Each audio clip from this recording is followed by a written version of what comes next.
नमस्कार, स्वागत है आप सभी का आज के इस नए वीडियो में। आज हम लोग बात करेंगे झारखंड पीजीटी हिंदी 2023 हिंदी साहित्य का इतिहास के अंतर्गत आधुनिक काल से बनने वाले महत्वपूर्ण प्रश्नों को, जो कि भारतेंदु युग, द्विवेदी युग, छायावाद, प्रगतिवाद, प्रयोगवाद, नई कविता से संबंधित जितने भी महत्वपूर्ण प्रश्न पूछे जाएंगे वैसे प्रश्नों को लेकर आए हैं और सभी प्रश्न परीक्षा की दृष्टि से अत्यंत महत्वपूर्ण है। वीडियो में अंत तक बने रहेंगे। समय बहुत कम है, परीक्षा बहुत नज़दीक है, तो समय न गंवाते हुए आज का सेशन शुरू करते हैं। आज का पहला प्रश्न है, ब्रज भाषा के आधुनिक कालीन प्रसिद्ध कवि हैं। बहुत ही महत्वपूर्ण प्रश्न है। तो इसमें विकल्प दिया हुआ है मैथिली शरण गुप्त, हरिओध, जगन्नाथ दास रत्नाकर और भारतेंदु हरिश्चंद्र। तो इसका जो सही उत्तर हो जाएगा विकल्प सी, जगन्नाथ दास रत्नाकर। जानते हैं विस्तार पूर्वक। ब्रज भाषा के आधुनिक कालीन प्रसिद्ध कवि जगन्नाथ दास रत्नाकर हैं। इन्हें ब्रज भाषा काव्य का अंतिम प्रौढ़ कवि भी माना जाता है। इनके प्रसिद्ध काव्य हिंडोला, हरिश्चंद्र, गंगावतरण, उद्धव शतक, कलकासी, समस्या पूर्ति, जयप्रकाश सर्वस्व, धनाक्षरी नियम, गंगा विष्णु लहरी, रत्नाष्टक, वीराष्टक, प्रकीर्ण पदावली आदि हैं। सभी महत्वपूर्ण हैं, इसे आप याद रखेंगे। इसके अलावा अन्य महत्वपूर्ण तथ्य को भी जानना बहुत जरूरी है। इसमें से जगन्नाथ दास रत्नाकर का जन्म 1866 ईस्वी में वाराणसी में तथा मृत्यु 1932 ईस्वी में हरिद्वार में हुई थी। बहुत ही इम्पोर्टेंट है, जानकारी रखना। जगन्नाथ दास रत्नाकर का जन्म कहाँ हुआ था? वाराणसी में। कब हुआ था? 1866 ईस्वी में और मृत्यु 1932 ईस्वी में। कहाँ पर? हरिद्वार में। इसके आगे है, बिहारी इनके सर्वाधिक प्रिय कवि थे। इनके प्रिय कवि कौन थे? बिहारी। सतसई पर लिखी हुई इनकी टीका बिहारी रत्नाकर अपनी अर्थवक्ता में बेजोड़ है। उद्धव शतक 1929 ईस्वी ब्रज भाषा में लिखी गई है। यह काव्य कर एक ऐसा अनूठा ग्रंथ है जो एक ओर तो अपने में प्रबंध ग्रंथ प्रतीत होता है और दूसरी ओर मुक्तक। ठीक है। अगला प्रश्न है प्रश्न संख्या 2। आधुनिक हिंदी गद्य के जनक माने जाते हैं। आधुनिक हिंदी गद्य के जनक माने जाते हैं कौन? भारतेंदु हरिश्चंद्र, रामचंद्र शुक्ल, महावीर प्रसाद द्विवेदी, प्रताप नारायण मिश्र। बताइए इसका उत्तर। जी बिल्कुल सही। इसका सही उत्तर हो जाएगा विकल्प ए, भारतेंदु हरिश्चंद्र। भारतेंदु हरिश्चंद्र के विषय में और थोड़ा जानना जरूरी है। आधुनिक हिंदी गद्य साहित्य के जनक भारतेंदु हरिश्चंद्र माने जाते हैं। वस्तुतः भारतेंदु का उदय हिंदी साहित्य के लिए नवजागरण एवं गतिमयता का प्रेरक रहा है। इन्होंने नाटक विधा को एक नवीन दृष्टिकोण भी दिया है। बहुत महत्वपूर्ण कथन था। इसके बाद अगला प्रश्न है प्रश्न संख्या 3। 19वीं शताब्दी से अब तक लिखे गए हिंदी साहित्य को अधिकांश विद्वानों द्वारा क्या अभिधान दिया गया है? क्या कहकर पुकारा गया है? कला काल, आधुनिक काल, नवीन विकास युग, गद्य काल। तो इस प्रश्न का जो सही उत्तर हो जाएगा विकल्प बी, आधुनिक काल। जानते हैं आधुनिक काल से संबंधित महत्वपूर्ण तथ्यों को। 19वीं शताब्दी के मध्य में ब्रिटिश शासन की स्थापना के साथ भारत में वर्तमान युग का आविर्भाव हुआ। पाश्चात्य संस्कृति, साहित्य एवं विचारों के संपर्क और उनके साथ संघर्ष से चेतना की एक नई लहर दौड़ी, जिसे पुनर्जागरण काल कहते हैं। प्रतीकात्मक रूप से सन 1850 हिंदी साहित्य के आधुनिक काल की आरंभिक तिथि मानी जाती है। यह तिथि आधुनिक साहित्य के महान प्रवर्तक भारतेंदु हरिश्चंद्र की जन्म तिथि है। कब? 1850। अधिकांश विद्वानों ने इस काल को आधुनिक काल नाम से अभिहित किया है। अगला प्रश्न, प्रश्न संख्या 4। भारतेंदु युग का एक अन्य नाम है। भारतेंदु युग का एक अन्य नाम है। क्या नाम है आपको बताना है। प्रगति प्रयोग काल, जागरण सुधार काल, पुनर्जागरण काल, नव सामंत काल। तो इस प्रश्न का जो सही उत्तर हो जाएगा विकल्प सी, पुनर्जागरण काल। पुनर्जागरण काल नाम कैसे पड़ा? इसे जानना बहुत जरूरी है। भारतेंदु युग को डॉक्टर नागेंद्र पुनर्जागरण काल कहते हैं।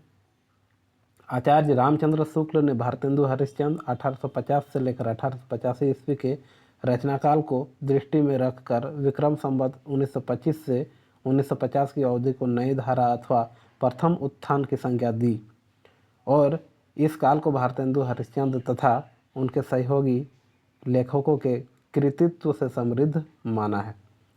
अगला प्रश्न, प्रश्न संख्या 5, भारतेंदु कालीन किस उपन्यास से आधुनिकता की शुरुआत मानी जाती है? रानी केतकी की कहानी से, परीक्षा गुरु से, 100 अजान एक सुजान से, चंद्रकांता से। तो इस प्रश्न का जो सही उत्तर हो जाएगा विकल्प बी, परीक्षा गुरु से। परीक्षा गुरु से संबंधित महत्वपूर्ण तथ्यों को जानना भी बहुत जरूरी है। भारतेंदु युग में लेखकों को उपन्यास रचना की प्रेरणा बांग्ला और अंग्रेजी के उपन्यास से प्राप्त हुई है। अंग्रेजी ढंग का पहला मौलिक उपन्यास लाला श्रीनिवास दास का परीक्षा गुरु किसका? लाला श्रीनिवास दास का, जो कि 1882 ईस्वी में रचित था, माना जाता है। ठीक है। इससे पूर्व सरदाराम फुलरी ने भाग्यवती 1877 ईस्वी शीर्षक लघु सामाजिक उपन्यास लिखा था। अतः स्पष्ट है कि भारतेंदु कालीन उपन्यास परीक्षा गुरु से आधुनिकता की शुरुआत मानी जाती है।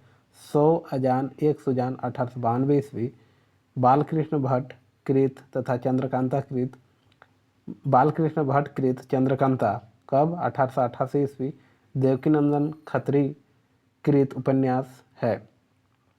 इसके बाद और एक बच्चन सिंह चंद्रकांता को 1891 ईस्वी की रचना मानते हैं। ठीक है। ये महत्वपूर्ण तथ्य थे परीक्षा गुरु से संबंधित, और इसके अलावा अन्य प्रश्नों का भी उत्तर आपको मिल गया होगा। चलिए अगला प्रश्न, प्रश्न संख्या 6 यानी प्रश्न संख्या 6 की बात करते हैं। लाला श्रीनिवास दास के संयोगिता स्वयंवर की सच्ची समालोचना किसने की थी? विकल्प ए है रामचंद्र शुक्ल, विकल्प बी भारतेंदु, विकल्प सी बद्रीनारायण चौधरी और विकल्प डी बालकृष्ण भट्ट। तो इस प्रश्न का जो सही उत्तर हो जाएगा विकल्प डी बालकृष्ण भट्ट। जानते हैं इससे संबंधित महत्वपूर्ण तथ्यों को। बालकृष्ण भट्ट भारतेंदु युगीन प्रतिनिधि रचनाकार हैं। इन्होंने लाला श्रीनिवास दास कृत नाटक संयोगिता स्वयंवर की समीक्षा सच्ची समालोचना शीर्षक से की है। डॉक्टर रामविलास शर्मा ने इन्हें हिंदी आलोचना का जन्मदाता माना है। बालकृष्ण भट्ट को हिंदी का एडिसन तथा हिंदी का प्रथम निबंधकार माना जाता है। अन्य महत्वपूर्ण तथ्य क्या क्या हैं इसे जानना भी बहुत जरूरी है।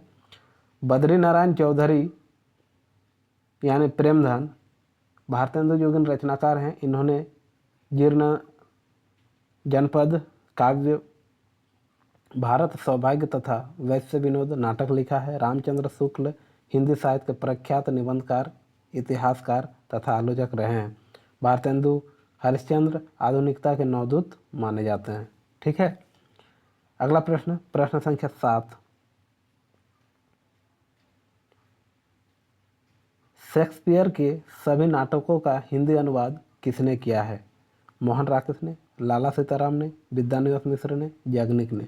तो इस प्रश्न का सही उत्तर हो जाएगा विकल्प बी लाला सीताराम ने। जानते हैं इससे संबंधित महत्वपूर्ण तथ्यों को। लाला सीताराम ने शेक्सपियर की कई पुस्तकों का अनुवाद किया है, जिनमें भूल भुलैया 1885 ईस्वी प्रमुख है। लाला सीताराम का उपनाम भूप था। क्या था? भूप। इन्होंने दोहा चौपाई में अवधी भाषा का, धनाक्षरी सवैया में ब्रज भाषा का और गद्य में खड़ी बोली का प्रयोग किया है। इनका एक ग्रंथ अयोध्या का इतिहास बहुत चर्चित है। इनकी कुछ कविताएं बहुत प्रसिद्ध हुई हैं, जैसे बैरगिया नाला। ठीक है। अगला प्रश्न है प्रश्न संख्या 8, समस्या पूर्ति किस युग की विशेषता है? भारतेंदु युग की, द्विवेदी युग की, छायावाद युग की, प्रगतिवाद युग। तो इसका सही उत्तर हो जाएगा विकल्प ए भारतेंदु युग की। ठीक है। जानते हैं इससे संबंधित महत्वपूर्ण तथ्यों को। समस्या पूर्ति भारतेंदु युग की काव्य शैली थी और उनके मंडल के कवि विविध विषयों पर तत्काल समस्या पूर्ति किया करते थे। रामकृष्ण वर्मा प्रेमघन आदि कवि तत्काल समस्या पूर्ति के लिए प्रसिद्ध थे। भारतेंदुकालीन कविता की मुख्य विशेषताएं हैं देशभक्ति और राष्ट्रीयता की भावना, जनवादी विचारधारा, प्राचीन परिपाटी की कविता, कलात्मकता का अभाव, काव्य में ब्रज भाषा का प्रयोग, हास्य व्यंग एवं समस्या पूर्ति और प्राचीन छंद। ये कविताएं भारतेंदुकालीन कविता की विशेषताएं हैं। अगला प्रश्न, प्रश्न संख्या 9।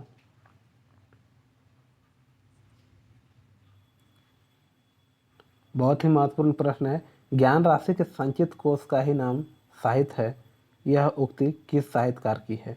बताइए इसका उत्तर। हजारी प्रसाद द्विवेदी, नंद दुलारे वाजपेयी, महावीर प्रसाद द्विवेदी, मुक्तिबोध। तो इसका सही उत्तर हो जाएगा विकल्प सी, महावीर प्रसाद द्विवेदी। इससे संबंधित महत्वपूर्ण तथ्यों को जानना भी बहुत जरूरी है। आचार्य महावीर प्रसाद द्विवेदी के नाम पर ही द्विवेदी युग कहा जाता है। वे साहित्य को ज्ञान राशि का संचित कोष मानते थे। वे भाषा और साहित्य के व्यवस्थापक थे। उन्होंने सरस्वती पत्रिका 1900 ईस्वी में प्रकाशित की थी और इस व्यवस्थापन का माध्यम बनाया। ठीक है। फिर अगला प्रश्न, प्रश्न संख्या 10। द्विवेदी युग के सर्वश्रेष्ठ प्रगीतकार माने जाते हैं कौन? रूपनारायण पांडे, लोचन प्रसाद पांडे, मुकुटधर पांडे, इनमें से कोई नहीं। तो इस प्रश्न का जो सही उत्तर हो जाएगा विकल्प बी, लोचन प्रसाद पांडे। माफ कीजिएगा, इसका सही उत्तर हो जाएगा आपका विकल्प सी होना चाहिए, मुकुटधर पांडे। इससे संबंधित महत्वपूर्ण तथ्यों को जानते हैं। लोचन प्रसाद पांडे के अनुज थे कौन? मुकुटधर पांडे, जो कि सुकवि थे। वे प्रकृति के उपासक थे। इनके काव्य में भावनात्मक, आंतरिक संवेदना और रहस्यात्मक अनुभूति के दर्शन होते हैं। ये द्विवेदी युग के सर्वश्रेष्ठ प्रगीतकार माने जाते हैं। वस्तुतः इनके काव्य में छायावाद का पूर्वाभास मिलता है। पूजा फूल तथा कानन कुसुम इनके काव्य संकलन है। अगला प्रश्न, प्रश्न संख्या 11। हरिओदकृत काव्योपवन का प्रकाशन वर्ष है। हरिओदकृत काव्योपन का प्रकाशन वर्ष है। काव्योपवन का काव्यधन उपवन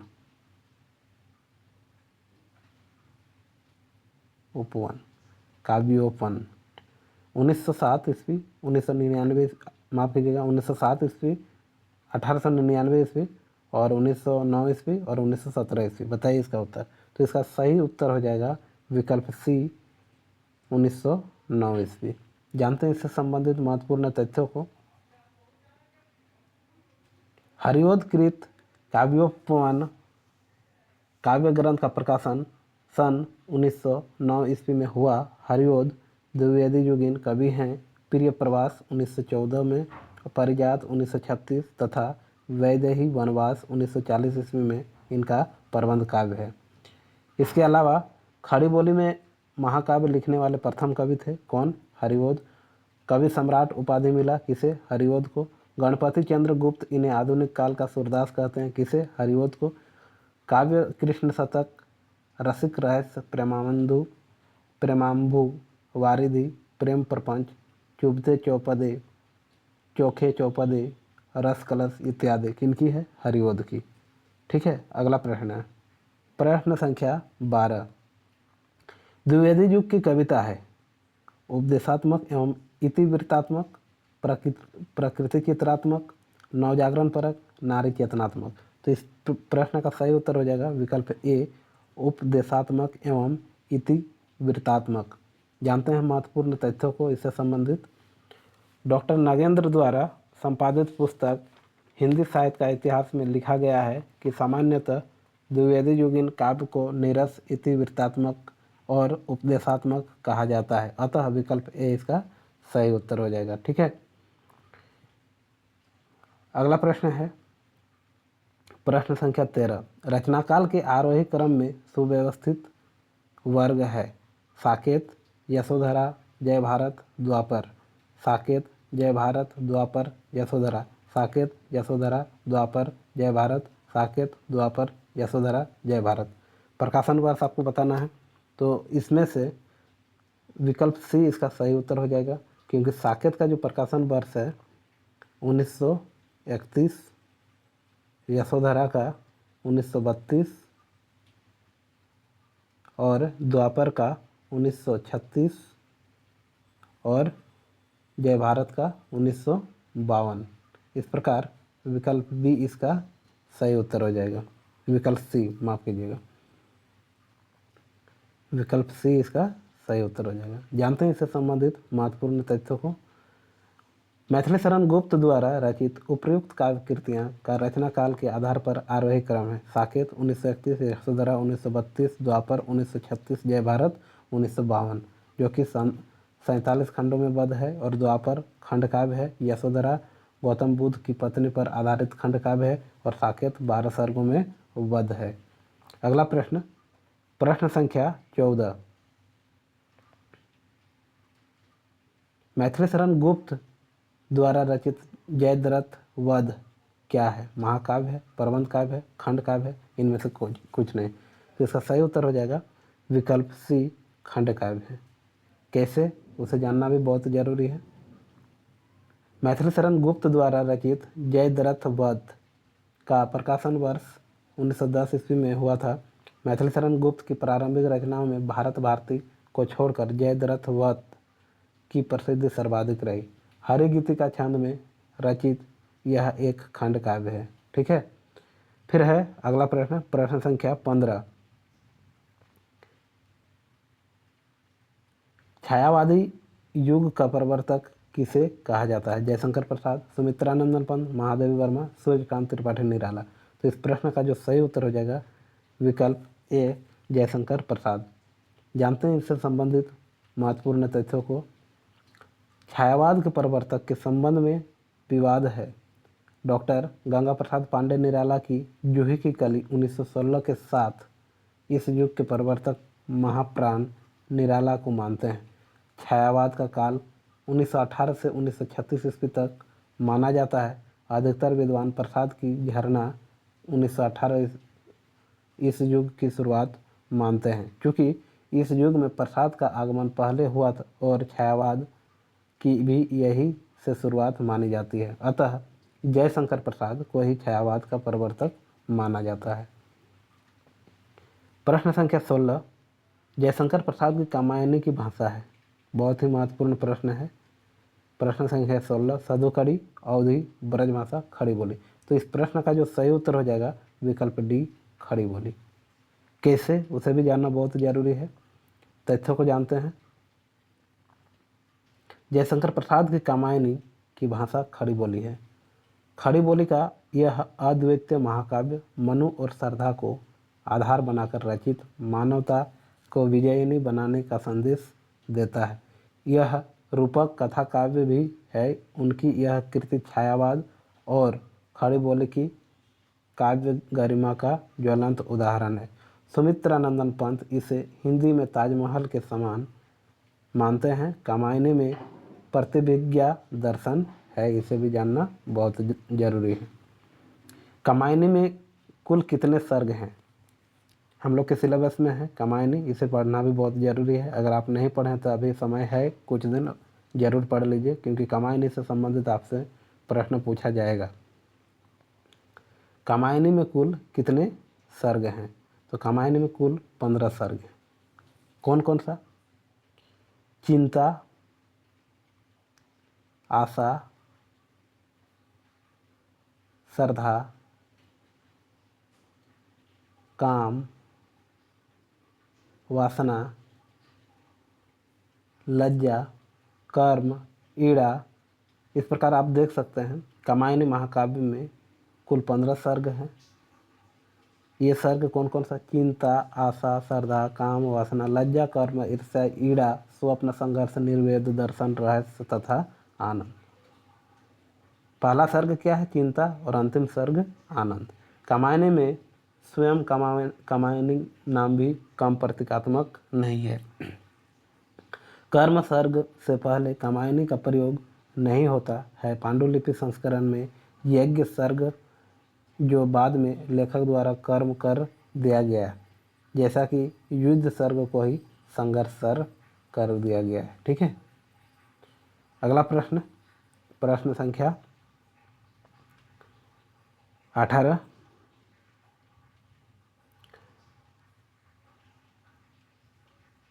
जयशंकर प्रसाद की किस कृति को पहले ब्रज भाषा में तथा बाद में खड़ी बोली में रूपांतरित कर दिया गया? प्रेम पथिक, कानन कुसुम, झरना, आंसू। तो इस प्रश्न का सही उत्तर हो जाएगा विकल्प ए, प्रेम पथिक। जानते हैं विस्तार पूर्वक। छायावादी कवि जयशंकर प्रसाद की रचना प्रेम पथिक पहले ब्रज भाषा में लिखी गई थी, किंतु बाद में उसे खड़ी बोली में रूपांतरित कर दिया गया। यह भी उल्लेखनीय है कि कानन कुसुम और झरना के परवर्ती संस्करणों में कवि ने कुछ नई कविताओं का समावेश किया तथा आंसू में 64 छंद और जोड़ दिए। अन्य महत्वपूर्ण तथ्यों को जानना जरूरी है। प्रसाद से संबंधित महत्वपूर्ण जो प्रश्न पूछे जाते हैं। जयशंकर प्रसाद की प्रमुख काव्य रचनाएं हैं उर्वशी 1909 ईस्वी, वन मिलन 1909 ईस्वी, प्रेमराज 1909 ईस्वी, अयोध्या का उद्धार 1910 ईस्वी, शोकोच्छ्वास 1910 ईस्वी, बब्रुवाहन 1911 ईस्वी, कानन कुसुम 1913 ईस्वी, करुणालय 1913 ईस्वी, महाराणा का महत्व 1914 ईस्वी और झरना 1918 ईस्वी और आंसू 1925 ईस्वी, लहर 1933 ईस्वी और कामायनी 1936 ईस्वी, जो कि सभी महत्वपूर्ण है। आप इसे याद कर लेंगे। अगला प्रश्न, प्रश्न संख्या 19। हिंदी काव्य की आधुनिक मीरा किसे कहा जाता है? तो इसका सही उत्तर हो जाएगा महादेवी वर्मा को। महादेवी वर्मा को क्यों कहा जाता है, जानना बहुत जरूरी है। जिस प्रकार मीरा ने स्वयं को श्री कृष्ण के प्रति समर्पित कर दिया था, वही समर्पण भाव महादेवी वर्मा की कविताओं में है। अतः महादेवी वर्मा को आधुनिक युग की मीरा कहा जाता है। काव्य शिरोमणि निराला जी ने उनकी साहित्यिक उत्कृष्टता को हिंदी के विशाल मंदिर की सरस्वती कहकर संबोधित किया था। इसके अलावा अगला प्रश्न है, कला और बूढ़ा चांद के लेखक हैं। कला और बूढ़ा चांद के लेखक कौन हैं? तो इसका सही उत्तर हो जाएगा विकल्प बी, सुमित्रानंदन पंत। जानते हैं इनके संबंध में महत्वपूर्ण तथ्यों को। कला और बूढ़ा चांद के लेखक सुमित्रानंदन पंत बचपन का नाम गोसाई दत्त है। पंत जी की अन्य रचनाएं उच्छ्वास, ग्रंथि, वीणा, लोकायतन, पल्लव, गुंजन, युगांत, युगवाणी, स्वर्ण किरण, स्वर्ण धूलि, उत्तरा, वीणा, चिदम्बरा, जिसमें इन्हें ज्ञानपीठ पुरस्कार मिला था, पतझर, एक भाव, क्रांति, गीत हंस, शंख ध्वनि, किरण, वीणा, समाधिता और ग्राम्या इनकी महत्वपूर्ण रचना है। अन्य महत्वपूर्ण तथ्य को भी जानना जरूरी है। सुमित्रानंदन पंत की कृति लोकायतन प्रबंध काव्य है। 1960 ईस्वी में पंत जी को कला और बूढ़ा चांद कविता संग्रह के लिए साहित्य अकादमी पुरस्कार भी इसे मिल चुका है। लोकायतन पर सोवियत लैंड नेहरू और चिदम्बरा पर ज्ञानपीठ पुरस्कार भी प्राप्त कर चुके हैं। सुमित्रानंदन पंत के ग्राम्या कृति का संबंध ग्रामीण परिवेश से है। पंत जी ने ग्राम्या में गांव की विविध समस्याओं का आकलन किया है। युगवाणी में मार्क्स और गांधी के सिद्धांतों को पुस्तक से पढ़कर छंदोबद्ध किया गया है। पंत जी ने अपनी पहली कविता गिरजे का घंटा की रचना 1916 ईस्वी में की है। गुंजन को उनका अंतिम छायावाद काव्य संग्रह कहा जा सकता है। अगला प्रश्न है, प्रश्न संख्या 21। निम्नलिखित पुस्तकों में से किसकी भूमिका को छायावाद का घोषणा पत्र कहा जाता है? अनामिका को, पल्लव को, परिमल को, कामायनी को। तो इसका सही उत्तर हो जाएगा विकल्प बी, पल्लव को। जानते हैं इनसे संबंधित महत्वपूर्ण तथ्यों को। सुमित्रानंदन पंत के पल्लव की भूमिका को छायावाद का घोषणा पत्र स्वीकार करते हुए डॉक्टर नगेंद्र ने कहा था कि पल्लव की भूमिका हिंदी के छायावाद के आविर्भाव का ऐतिहासिक घोषणा पत्र है। साथ ही उन्होंने माना है कि पल्लव की भूमिका में अंत ने भाषा, अलंकार, छंद, शब्द और भाव के सामंजस्य पर विचार व्यक्त किए हैं, जिससे यह स्पष्ट होता है कि कवि भाषा के प्रयोग में कितना जागरूक हैं। ठीक है, फिर है अगला प्रश्न, प्रश्न संख्या 22। प्रश्न संख्या 22, पंत की रचनाओं का प्रकाशन की दृष्टि से सही क्रम है गुंजन, युगांत, ग्राम्य, लोकायतन। तो इसका सही उत्तर ए हो जाएगा। सबसे पहले गुंजन कब, 1932 में। फिर है युगांत कब, 1936 में। उसके बाद ग्राम्य 1940 में और लोकायतन है 1964 में। इस प्रकार प्रकाशन वर्ष है इनका। ठीक है, जानते हैं इनसे संबंधित महत्वपूर्ण तथ्यों को। ये तो मैंने बता ही चुका हूँ, मैंने बता चुका है। ठीक है, गुंजन 1932, युगांत 1936, ग्राम्य 1940 और लोकायतन 1964। अगला प्रश्न संख्या 23, निराला का जन्म कहाँ हुआ था। बहुत ही महत्वपूर्ण प्रश्न और बहुत ही सरल प्रश्न। तो इसका सही उत्तर हो जाएगा पश्चिम बंगाल के महिसादल में। ठीक है, इनसे संबंधित महत्वपूर्ण तथ्यों को जानना भी बहुत ज़रूरी है। स्वच्छंदतावादी विचारधारा के कवि निराला जी का जन्म 21 फरवरी 1896 को महिसादल, मेदिनीपुर, पश्चिम बंगाल नामक ग्राम में हुआ था। इनका जन्म, अभी पश्चिम बंगाल है, पहले सिर्फ बंगाल कहा जाता था, नामक ग्राम में हुआ था। इनका पैतृक गृह उत्तर प्रदेश के उन्नाव जिले के गढ़ाकोला गांव में था। इनके पिता का नाम राम सहाय त्रिपाठी तथा पत्नी का नाम मनोहरा देवी था। 15 अक्टूबर 1961 को इलाहाबाद अब प्रयागराज में इनका निधन हुआ था। कुछ पुस्तकों में इनके जन्म का वर्ष 1897 दिया गया है। साहित्यिक क्षेत्र में सर्वाधिक विरोध किसका हुआ। तो इसका सही उत्तर हो जाएगा निराला का। क्यों भाई, इनका विरोध क्यों हुआ, इसे जानना भी बहुत ज़रूरी है। निराला को केवल व्यक्ति के रूप में ही परिस्थितियों का तीव्र विरोध नहीं सहना पड़ा, वरन कवि के रूप में भी उनका प्रबल विरोध हुआ। इसका प्रधान कारण तो उनकी मौलिकता है, जो कवि के दीप्त अहंकार की साहित्यिक अभिव्यक्ति है। सन 1916 में जूही की कली का प्रकाशन उस युग के साहित्य चेताओं के लिए एक चुनौती बनकर सामने आया। साहित्य चेतनाओं होगा यहाँ पर। उसमें व्यक्त प्रणय केली के चित्र और मुक्त छंद का शक्तिशाली शिल्प दोनों ही तत्कालीन मान्यताओं से मेल नहीं खाते थे, किंतु निराला अपनी धुन के पक्के और फक्कर स्वभाव के व्यक्ति थे, इसलिए उन्होंने सबकी अपेक्षा की। उनके काव्य में आरंभ से ही विविधता के दर्शन होते हैं। अगला प्रश्न है प्रश्न संख्या 25, छायावाद को, प्रश्न संख्या 25, छायावाद को स्थूल के प्रति सूक्ष्म का विद्रोह किसने कहा। तो इसका सही उत्तर हो जाएगा, किसने कहा, डॉक्टर नागेंद्र ने। विकल्प डी इसका सही उत्तर हो जाएगा। जानते हैं विस्तार पूर्वक। छायावाद को स्थूल के प्रति सूक्ष्म का विद्रोह डॉक्टर नागेंद्र ने कहा। डॉक्टर नागेंद्र की प्रमुख कृतियाँ रीतिकाव्य की भूमिका, भारतीय काव्य शास्त्र की भूमिका, रस सिद्धांत, अरस्तु का काव्यशास्त्र, काव्य में उदात्त तत्व, काव्य बिंब, नई समीक्षा आदि है। अन्य महत्वपूर्ण तथ्यों को भी जानना जरूरी है इनसे संबंधित। महादेवी वर्मा के अनुसार छायावाद प्रकृति के बीच जीवन का उद्गीत है। डॉक्टर रामकुमार वर्मा के अनुसार आत्मा और परमात्मा का गुप्त वाग्विलास रहस्यवाद है और वही छायावाद है। शांति प्रिय द्विवेदी के अनुसार जिस प्रकार मैटर ऑफ फैक्ट इतिवृत्तात्मक के आगे की चीज़ छायावाद है, उसी प्रकार छायावाद के आगे की चीज़ रहस्यवाद है। मैटर ऑफ फैक्ट का मतलब क्या होता है, इतिवृत्तात्मक। इसके बाद है अगला प्रश्न, प्रश्न संख्या 26, ऐतिहासिक भौतिकवाद किस दार्शनिकवाद का सिद्धांत है। अस्तित्ववाद, मार्क्सवाद, मनोविश्लेषणवाद, अभिजात्यवाद। तो इसका सही उत्तर हो जाएगा विकल्प कौन सा होगा, बी, मार्क्सवाद। विकल्प बी इसका सही उत्तर हो जाएगा। जानते हैं विस्तार पूर्वक। ऐतिहासिक भौतिकवाद मार्क्सवादी का सिद्धांत, मार्क्सवाद के अन्य दार्शनिक आधार में मूल्य वृद्धि का सिद्धांत तथा मूल्य सभ्यता का विकास की व्याख्या का सिद्धांत।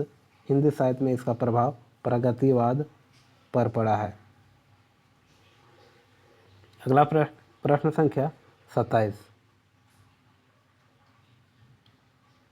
वैद्यनाथ मिश्र किसका वास्तविक नाम है? नागार्जुन का, मुक्तिबोध का, रघुवीर सहाय का, धूमिल का? यह प्रश्न पूछा गया है इससे पहले की बहुत सारी परीक्षा में, तो इसका सही उत्तर हो जाएगा विकल्प ए, नागार्जुन का।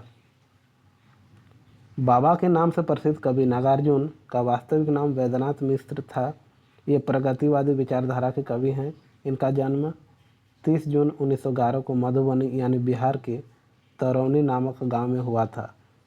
आधुनिक युग काव्य को और समृद्ध करने वाले नागार्जुन का 5 नवंबर 1998 को ख्वाजा सराय दरभंगा बिहार में निधन हो गया। अगला प्रश्न संख्या 28।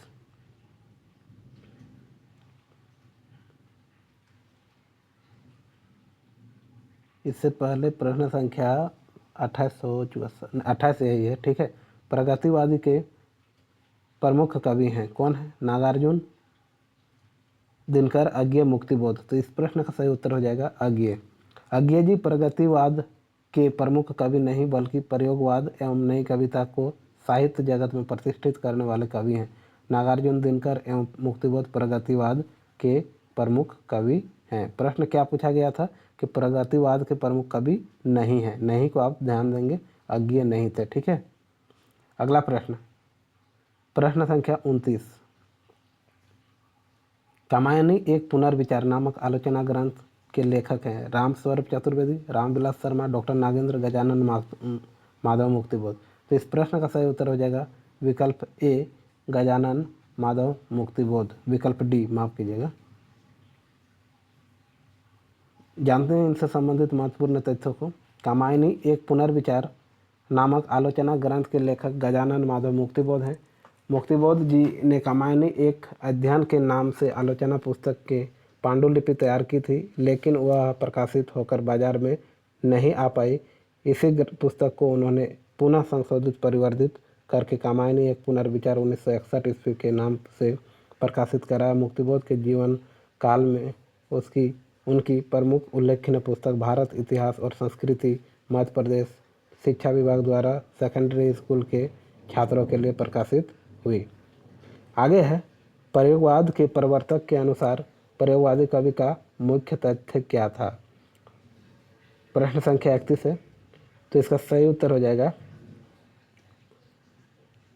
प्रश्न संख्या 30 है, माफ कीजिएगा 31 नहीं, प्रश्न संख्या 30 है। तो इसका सही उत्तर हो जाएगा नई राहों का अन्वेषण। नई राहों का अन्वेषण। इस प्रश्न से संबंधित महत्वपूर्ण तथ्य हैं 1943 में तार सप्तक का प्रकाशन होते ही स्पष्ट हो गया कि कविता ने प्रगतिवाद से भिन्न चेतना ग्रहण करनी प्रारंभ कर दी है। इस भिन्न चेतना का निर्माण प्रगतिवाद की मान्यताओं को उलटकर हुआ हो ऐसा नहीं है। हाँ, अपने से पहले काव्य आंदोलन ने रूढ़िगत स्वरूप को इसमें अवश्य निकारने की घोषणा की गई है।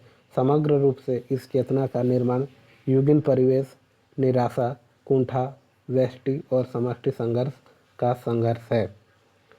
अगला है, प्रयोगवाद की जन्मदात्री पत्रिका है। प्रश्न संख्या 31। प्रयोगवाद की जन्मदात्री पत्रिका है, कौन सी है? तार सप्तक, प्रतीक, नई पत्ती, नई कविता। तो इस प्रश्न का सही उत्तर हो जाएगा, बताइए, विकल्प बी, प्रतीक। जानते हैं कैसे? प्रयोगवाद का प्रमुख स्वर प्रतीक पत्रिका के प्रकाशन के साथ सुनाई दिया। तार सप्तक नामक काव्य संग्रह के प्रकाशित होने के उपरांत प्रयोगवाद की आलोचनाएं विभिन्न दृष्टिकोण से की गई, किंतु स्वयं प्रयोगवादी कविता का पथ प्रदर्शन करने वाले सच्चिदानंद हीरानंद वात्स्यायन अज्ञे ने प्रयोगवादी कवियों के संबंध में लिखा कि किसी एक स्कूल के नहीं, किसी मंजिल पर पहुँचे हुए नहीं, सभी राही हैं, राही नहीं राहों के अन्वेषी हैं। किनका है? अज्ञे का। अगला प्रश्न, आत्महत्या के विरुद्ध कविता संकलन के कवि हैं कौन? रघुवीर सहाय, विकल्प सी। जानते हैं इनसे संबंधित महत्वपूर्ण तथ्यों को। आत्महत्या के विरुद्ध कविता के संकलन कवि रघुवीर सहाय हैं। ये अज्ञे द्वारा संपादित दूसरा सप्तक के प्रमुख कवि हैं और महत्वपूर्ण तथ्यों को जानना जरूरी है इनसे संबंधित। रघुवीर सहाय की अन्य प्रमुख रचनाएं इस प्रकार हैं। काव्य रचनाएं, सीढ़ियों पर धूप में हंसो हंसो जल्दी हंसो, लोग भूल गए हैं, कुछ पते कुछ चिट्ठियां, एक समय था इत्यादि। कहानी संग्रह है, रास्ता इधर से है, जो आदमी हम बना रहे हैं। निबंध संग्रह है, दिल्ली मेरा प्रदेश, लिखने के कारण उब हुए सुखी हुए और नहीं होंगे जो मारे जाएंगे, लहरें और तरंग, अर्थात यथार्थ का अर्थ है भंवर इत्यादि। ठीक है, फिर है आज की जो इसके बाद अंतिम प्रश्न होगी, ये प्रश्न संख्या 34 है। कुल संख्या प्रश्नों की 35 है और सभी परीक्षा की दृष्टि से अत्यंत महत्वपूर्ण है। नई कविता के प्रमुख लक्षण है, क्या है? अनुभूति की सच्चाई और बुद्धिमूलक यथार्थवादी दृष्टि। जी बिल्कुल सही, विकल्प ए इसका सही उत्तर हो जाएगा। जानते हैं इनसे संबंधित महत्वपूर्ण कथन यानी तथ्यों को। नई कविता के दो तत्व प्रमुख है, अनुभूति की सच्चाई और बुद्धिमूलक यथार्थवादी दृष्टिकोण। वह अनुभूति क्षण की हो या एक समूचे काल की, किसी सामान्य व्यक्ति की हो या विशिष्ट पुरुष की, आशा की हो या निराशा की, अपनी सच्चाई में कविता के लिए और जीवन के लिए भी अमूल्य है। नई कविता में बुद्धिवाद नवीन यथार्थवादी दृष्टि के रूप में भी है और नवीन जीवन चेतना की पहचान के रूप में भी है। ठीक है, आज का अंतिम और महत्वपूर्ण प्रश्न है, नई कविता पत्रिका का प्रकाशन आरंभ हुआ। इसके बाद और एक प्रश्न है, तो इस प्रश्न का उत्तर आप दीजिए, तो इसका सही उत्तर हो जाएगा, क्या होगा बताइए? 1954, सन 1954 ईस्वी।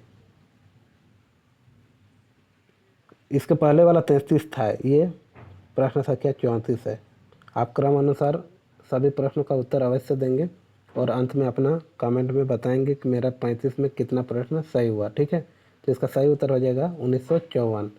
नई कविता पत्रिका का प्रकाशन वर्ष 1954। जानते हैं इनसे संबंधित महत्वपूर्ण तथ्यों को। सन 1954 में नई कविता पत्रिका का प्रकाशन इलाहाबाद यानी अब प्रयागराज में से हुआ। 1947 में जब अज्ञे ने प्रतीक का प्रकाशन आरंभ किया, तब मुक्तिबोध की प्रसिद्ध कविता मुझे पुकारती हुई पुकार प्रकाशित हुई। आज का अंतिम और महत्वपूर्ण प्रश्न है, एक दिन बोलेंगे पेड़ काव्य संग्रह के रचनाकार हैं कौन है? तो इसका सही उत्तर हो जाएगा विकल्प ए, राजेश जोशी। जानते हैं इनसे संबंधित महत्वपूर्ण तथ्यों को। एक दिन बोलेंगे पेड़ काव्य संग्रह के रचनाकार राजेश जोशी हैं। मिट्टी का चेहरा, दो पंक्तियों के बीच तथा समर गाथा इनकी अन्य महत्वपूर्ण काव्य कृतियाँ हैं। दो पंक्तियों के बीच काव्य संग्रह हेतु इन्हें वर्ष 2002 ईस्वी का साहित्य अकादमी पुरस्कार प्रदान किया गया था, जो कि महत्वपूर्ण है। इस प्रकार आज की इस वीडियो में कुल 35 प्रश्नों का संकलन लेकर आए थे, जो सभी परीक्षा की दृष्टि से महत्वपूर्ण था। आपको वीडियो कैसी लगी आप कमेंट के माध्यम से अवश्य बताएं। और वक्त है पढ़ने का, अभी आप किसी भी प्रकार के दबाव में आप ना आएँ, जो होगा देखा जाएगा। आप अपनी तैयारी अपने स्तर से बेहतर कीजिए और परीक्षा नज़दीक है, परीक्षा में आप सफल हों, यही शुभकामनाओं के साथ मैं आपसे लेता हूं विदा। धन्यवाद वीडियो में अंत तक बने रहने के लिए। मिलते हैं फिर और एक इसी तरह महत्वपूर्ण वीडियो के साथ अगले वीडियो में।